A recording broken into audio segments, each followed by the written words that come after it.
Bonjour Stéphanie Lefort, vous êtes directrice du collectif Zonzon. Vous êtes aussi à l'initiative de l'inscription de Guignol au patrimoine mondial de l'UNESCO. Est-ce que les derniers événements en janvier rendent encore plus urgent cette reconnaissance de la marionnette d'un objet et d'un art lié au genre satirique ? Oui, c'est vrai que, alors on ne peut pas le nier, ce qui s'est passé en janvier dernier, ça nous a tous bouleversés. Et travaillant dans un théâtre comme celui de Guignol, forcément la question nous a traversé l'esprit.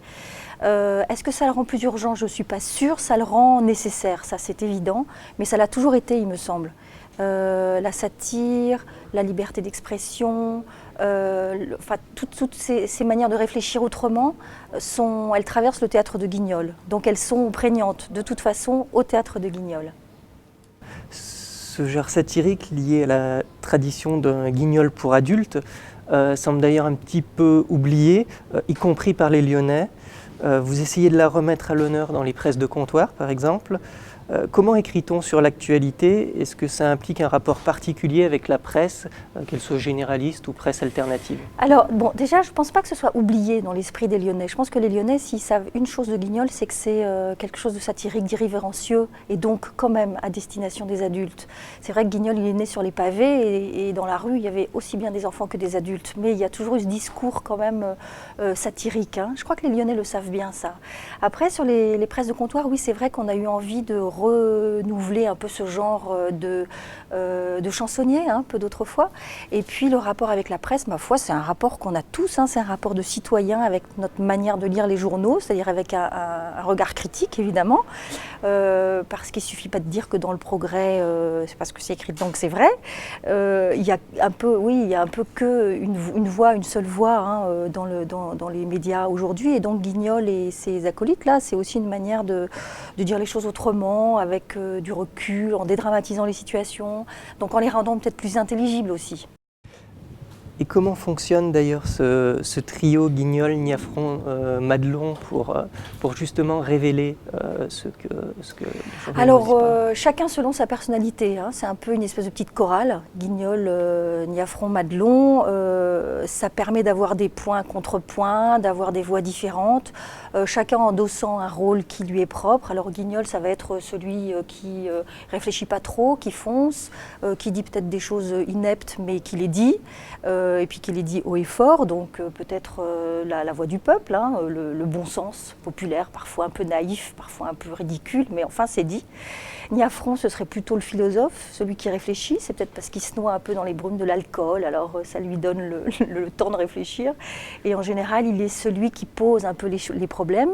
Et puis on a Madelon qui porte la voix des femmes. Et c'est vrai que dans le théâtre de Guignol, c'est important, parce qu'elle n'a pas été toujours bien servie. Et donc aujourd'hui, on essaye de lui donner un rôle qui est à la mesure de la femme contemporaine. La galerie La Bombarde a été inaugurée en octobre 2013, après la fermeture pour travaux du théâtre du Quai Saint-Antoine. Est-ce que faire sortir Guignol du cadre théâtral pour monter des expositions, animer des conférences, a changé votre vision sur celui-ci et vous a aidé à en développer d'autres facettes? Alors, changer, je dirais pas, parce que j'ai jamais eu une vision particulière sur Guignol. Je suis pas lyonnaise, moi, donc j'ai peut-être un peu ce côté œil de Candide. Donc changer, non. Et puis on a toujours travaillé sur l'aspect, sur le contenu du personnage, hein, autant que sur le spectacle vivant. Conférences, etc. On est vraiment coutumé du fait, parce qu'on veut donner à Guignol cette épaisseur historique, sociologique, théâtrale qui est la sienne et qu'il n'aurait jamais dû perdre. Après, c'est vrai que c'est une vitrine, et ce qui nous importe dans cette démarche, c'est surtout de faire connaître. Parce que quand on fait connaître, quand on apprend, quand on connaît l'histoire des choses, on les apprécie mieux. Puis quand on les apprécie, on a envie de les transmettre et de les protéger. Donc c'est vraiment l'objectif de La Bombarde, de continuer sur ce volet-là, de soulever un peu le coin du voile, d'aller voir ce qui se passe derrière le Castelet. Et l'exposition justement en cours à La Bombarde, il y a ceux qui disent, va témoigner de l'utilisation de Guignol dans la presse, notamment au 19e, 20e siècle, mais aussi très largement de son appropriation par des caricaturistes contemporains. Que pensez-vous de cette nouvelle génération et pourquoi Guignol est si actuel finalement ? Alors moi je suis ravie, je trouve ça extra. C'est vrai que tout ce collectif porté par donc le partenaire de l'exposition, Foutoir, c'est plein de créativité, d'inventivité, d'innovation. C'est un regard neuf sur Guignol et sur ce que ça porte comme valeur. Donc ça, je trouve ça réjouissant et rafraîchissant. Qu'est-ce que ça dit de Guignol ? Je pense que ça dit que Guignol est définitivement une espèce de personnage assez universel, dans ses bons et ses mauvais côtés. Tout le monde peut s'en emparer, aussi bien pour des mauvaises idées que pour des bonnes idées. Tout étant parti d'un dessin d'un groupe identitaire qui prenait Guignol comme symbole de l'identité, du folklore, un truc absolument épouvantable. Et donc, j'allais dire, Guignol, c'est à la fois une grande liberté et puis un grand danger. On ne peut pas faire n'importe quoi, il faut être vigilant. Voilà ce que ça dit à mon sens sur Guignol. Mais tant mieux. Et puis que les jeunes s'en emparent de ce personnage et s'expriment surtout. C'est ça qui est important.